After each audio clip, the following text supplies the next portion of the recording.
Welcome to day 12 of Kira's Juice Fast broadcast.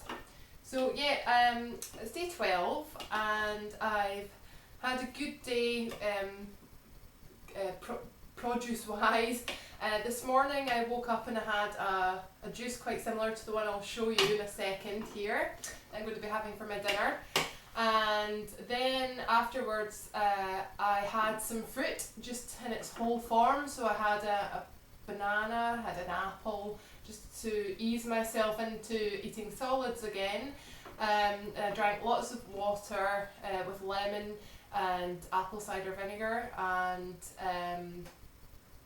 basil in it. After that I did a little experiment with a pudding that I was wanting to make, kind of porridgey / pudding that I've made, and I've stored some over for you, so I'm going to show you briefly in a wee second what the pudding is. Quite excited about it because this afternoon it did taste very nice, but it hadn't quite firmed up yet, so now it should be perfect, so that's fun. And I did another juice and I ate another apple, and here we are. So I'm going to have another juice and I'm going to have the pudding that I'm talking about for my dinner. So I'll just bring you closer and show you the produce. So the juice for the evening is nothing terribly exciting or innovative tonight. Nice simple ingredients just to give my body a good cleanse and nourish. So I've got here cooling cucumber, and we've got 3 to 4 small carrots chopped up. I've also chopped up 4 to 5 celery stalks with all the beautiful organic celery leaves intact. I've got 2 organic apples. I've got a full green pepper chopped up, and here we have, just hiding under the leafage, we've got some ginger root and half of a lemon chopped up, ready and rearing to go, with the other half just still chilling out here. A nice large organic lemon. Okay, so that's my juice for tonight. Nice balance of the natural sodium from the celery and the grounding from the root vegetable, and the sweetness from the carrot and the apple, and the cooling factor and the heating factor, the yin and the yang here with the cucumber and the ginger. So moving on, I'll just quickly show you some of the ingredients for my pudding that I'll be discussing with you later. So there's a little sneaky peeky. What I will do is I'll start the juicer and get going. I will spare you watching me just juice, because at this point in the game you have seen me juicing lots and lots of times. I'd like to mainly focus on the pudding for this video, so I'll get back to you with my finished product, do the taste test and show you my pudding. Okay guys, here we have it. I've got 750 mils of my lovely juice for the evening. It was 750 mils. I gave it a greedy slug and it went all over my top, so beg your pardon there. Really, really good balance of flavours there.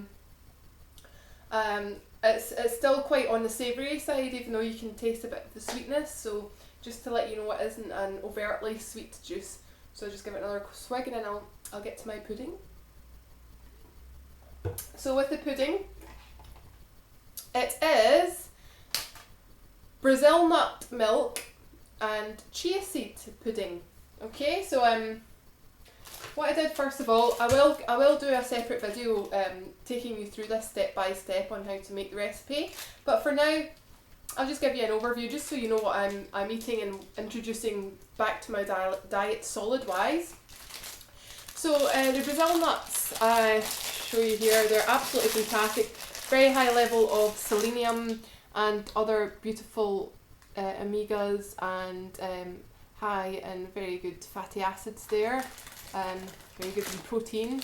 So what I did was I put in maybe about 10 to 12 Brazil nuts soaked for a few hours into my blender, and I also introduced about 400 mils of water, gave it a good spin, and what happens is that becomes like kind of milky in texture.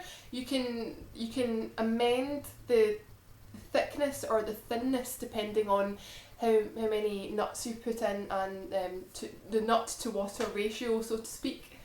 So that's what I did today, and it came out quite like a milky consistency. And what you do from that point is you pour, one second, you know what a strainer looks like. I think I've got a wee mini one here actually. Yeah. Okay, so I got my blender with the Brazil nuts mixed in with the water, and I poured it through a sieve, and just kind of worked it around until the milk, the Brazil nut milk, poured into here. So just with the water and the Brazil nuts, you have the base for your milk. So you can have it just like that. You can use this. You can use almonds for this as well. You can make almond milk.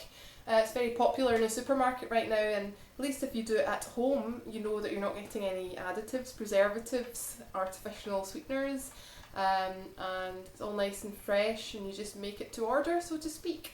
With the almonds, I would recommend that you do soak them for overnight, or at least 12 hours. You'll notice a huge difference between the almonds when you just get them straight out of the packet, and after you soak them, what happens is it reactivates them. You see they'll swell up again and rehydrate, which makes it much easier for your body to digest the ingredients with the nutrients within the nuts. So it makes for a much easier digestion, and easier for you to uptake the vitamins and minerals. So yeah, you strain that through, then you've got your milk, and if you wish, if you want to sweeten it, sweeten the milk slightly, then you can, like there's a coconut palm sugar, so that's just unrefined coconut nectar, tasting a wee bit, it tastes kind of like burnt butterscotchy toffee taste. You don't need a lot at all, you just need, I would say maybe about a teaspoon, a shallow teaspoon at the most for your 400 mils, but you just tweak it to taste. And then what I did, I got some chia seeds. I got 2 to 3 tablespoons, heaped tablespoons worth, and I show you here actually, that's the finished product here. So I put the Brazil nut milk into the container along with 2 to 3 heaped spoonfuls of chia seeds. Now chia seeds are gluten free, they're very high in protein, magnesium and iron and calcium, and they're really good source of omega-3s as well, which is the good fatty acids that you want to improve your mental clarity and your mood. So what you do is they kind of puff out and become gelatinous within 10 minutes plus. So within 10 minutes you'll start to see them swelling and softening. What I've done is I've left this for a few hours, and you can see the texture has become nice and thick like a pudding. And I'll show you what they look like before the swell. Before they swell, they're quite gritty, so tiny. Don't know if you can see. They're just very tiny and gritty. Yeah, kind of crunchy. But then once you leave them, you can see it's kind of like the inside of a passion fruit. So what I'll do is I'll just quickly arrange my pudding. I'm going to do a few extras on top to make it more interesting. So just make sure you can see this. Okay, so I'll just do this quickly to aid you with your viewing here. I think it'd be too hard to do one-handed, so sorry for the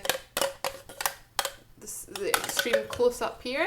So as you can see, it's nice thick pudding consistency. You can have this warm. You heat it up and in a low setting in the pan for a while if you wish.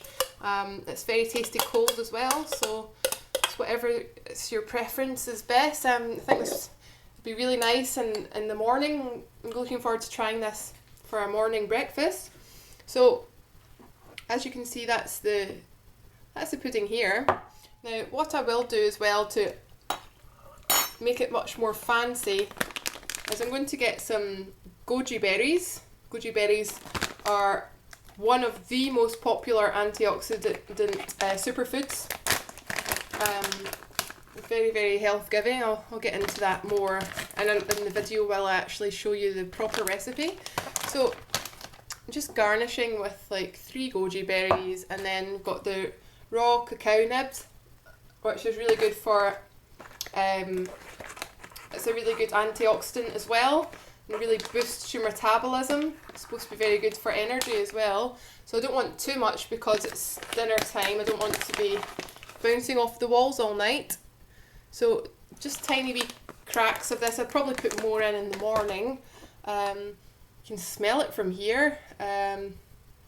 So raw cacao nibs. And what I will do just to finish off, bear with me.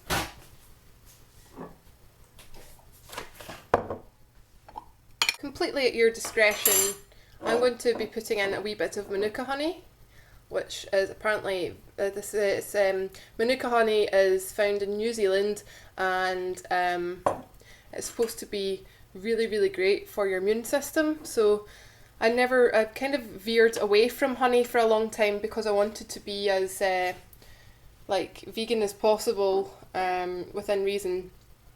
And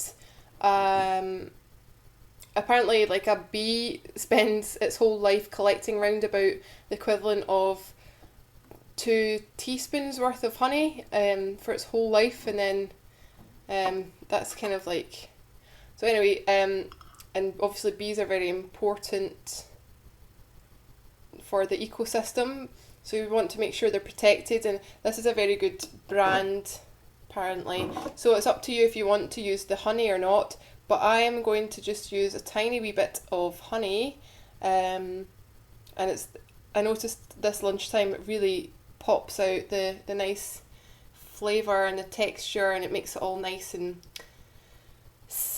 almost like syrup. You could use maple syrup for this as well if you'd prefer, or any other sort of kind of runny sweetener that's as natural as possible for yourself. So there we have it. That's my little pudding for the night. What do you think? Look at this. Whee! I know that it might put you off the look of the seeds swollen like that, but it's really, really tasty. Okay, so that's my Brazil nut milk and chia seed pudding, topped with goji berries, raw cacao nibs, and some honey to garnish. So I'm just going to give it a little taste. I'll get a wee bit of every ingredient here. You get crunchiness from the cacao,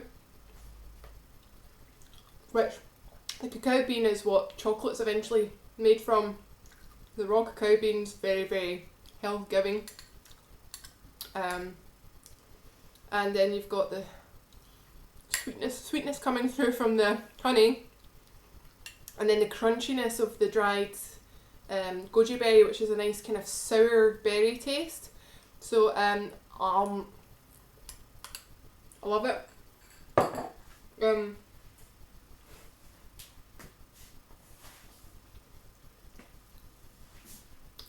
I have a huge problem with weird textures. Like I can't eat a banana very easily, just in its whole form, or some smoothie textures, if they're too thick, really bother me and get stuck at the back of my throat. But that texture is really inviting and easy to ingest, so even for people who are a bit funny with textures, I would still recommend giving it a go. It's a very nutritionally dense and energy giving snack and filling. So very good for your digestive system. Will get the bowels going as well. So lots of positives regarding that. So this is my dinner. I probably will have far too much energy after this, to be honest. But we'll see how it goes. I might, I'm feeling quite mellow just now, so. And I just wanted to let you know as well that with the ingredients from my pulp, I'm going to keep this in the fridge overnight, and tomorrow I will be making a soup, and I will be using the pulp in my soup. So if you just make sure that you, like for example, I only have a couple of apples in this one and the rest is vegetable based. So this will be perfect for a base in my soup, nice fibrous base. You can also use it in things like casseroles or pies. And if you've got, you can also strategically, you know, if you wanted to just juice apples, for example, and do that first, like a mono apple juice session, and then take that pulp away, store it, and then start the rest of your juice for whichever juice you're doing. It means, for example, if you wanted to make apple pie, apple pudding, baby food, then you can use that with, that's how you can use the pulp that way as well. So yeah, you can always use the pulp too, and it's very good compost as well, very good fertiliser. So if you've got a garden or you're near a park, you can store it up for a few days and go and dump it. So there we have it. I hope you enjoyed that tonight. And oh, you can also use the fibre of certain things to make dehydrated crackers. I'll be showing you that later on as well, as my pudding recipe and many other recipes as well. So I hope you do stay tuned, and in the meantime I'm going to enjoy, and I hope you're enjoying your evening or day, wherever you are and what you're doing. And if you haven't got a juicer, why don't you think about purchasing one? And if you have got a juicer, why don't you go and juice? Take care. Bye bye.